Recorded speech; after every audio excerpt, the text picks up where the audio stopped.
have been lifted. We are now able to ease the restrictions even further. In deciding which restrictions to ease and which to keep in place, we are obviously guided, as before, by the advice of the Ministerial Advisory Committee on COVID-19, which, as you recall, is composed of medical people, scientists, and what have you. We've also looked to the experiences of other countries, for we learn a great deal from other countries as they manage the pandemic, including those countries where the complete lifting of restrictions has been followed by a surge, a rise in infections and deaths. We study these countries and what they are doing to better inform our own response. Knowing that we have to enter a new phase in our management of the pandemic, we took time to consult widely with various stakeholders, including religious bodies, sporting organizations, traditional leaders, educationists, and many others. Earlier today, we held a meeting of the Presidential Coordinating Council, which brings together our premiers, our mayors of all metros, ministers, deputy ministers, and representatives of SALGA, the South African Local Government Association, as well as our traditional leaders. Based on those consultations and the recommendations of the National Coronavirus Command Council, Cabinet has decided to ease several restrictions as part of Adjusted Level 1. The restrictions on gatherings are being significantly changed. In previous regulations, the emphasis was on placing an upper limit on the number of people who could attend a gathering.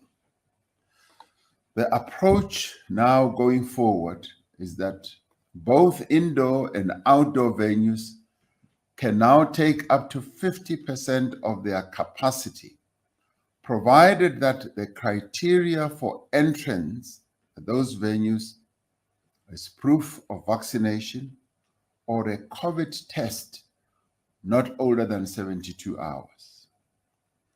But where there is no provision for proof of vaccination or a COVID test, then the current upper limit will remain of 1,000 people indoors and 2,000 people outdoors. This change to the restriction on gatherings will be of great benefit to the sporting, cultural, entertainment, and event industries in particular. This means that if we are vaccinated or have recently tested negative, we'll be able to return to watching sports in our stadiums and attending music concerts or events. We'll be able to attend theater performances, conferences, and other events.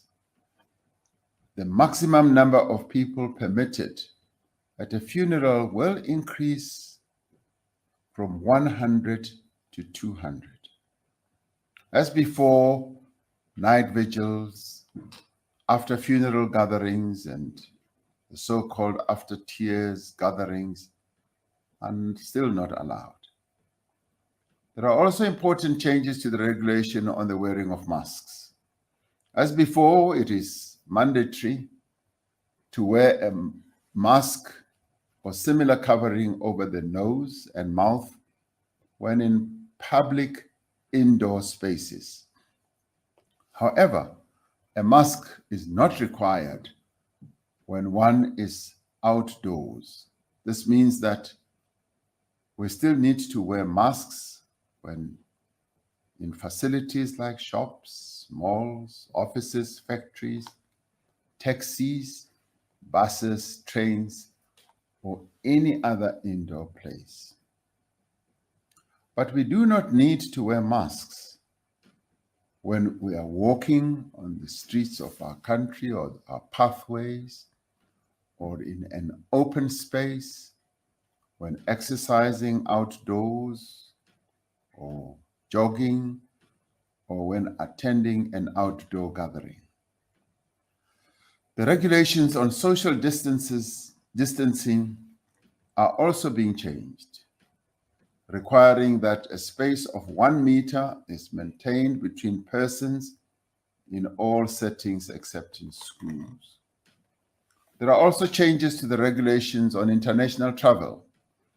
Travelers entering South Africa will need to show proof of vaccination or a negative PCR test not older than 72 hours.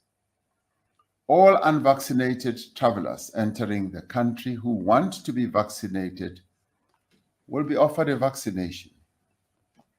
These measures will take effect from tomorrow, Wednesday, the 23rd of March, 2022, once the new regulations are gazetted.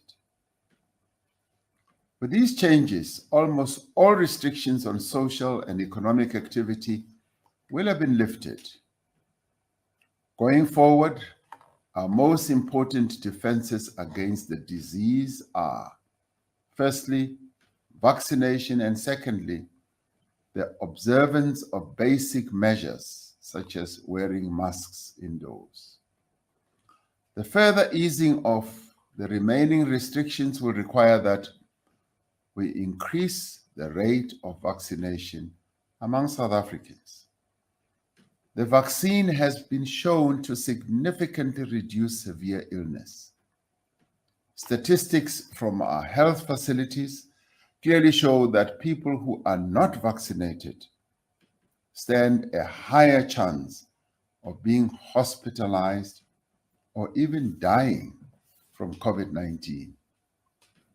Vaccination is likely to reduce transmission at home and at places like schools, universities, where there is close contact. Therefore, while we welcome the fact that more than 68% of people older than 60 years in South Africa have been vaccinated, we are concerned that only 35% of people between 18 and 35 years have been vaccinated. It is vitally important that we get many more of our people between 18 and 35 years vaccinated.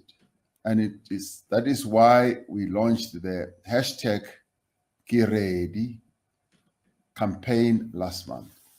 I'm sure that a number of you have already seen this campaign. This campaign includes messages developed by young people and focuses on making the case for people between 18 and 35 years to vaccinate. In addition, we would like to encourage those who are vaccinated to go and receive their booster doses, like I did the other day. If we are all vaccinated, we can turn our energy, our resources, and effort to rebuilding our economy and creating much-needed jobs. 2 years ago, as we announced the start of a nationwide lockdown, I said that in the days, weeks, and months ahead, our resolve, our resourcefulness, and our unity as a nation would be tested as never before.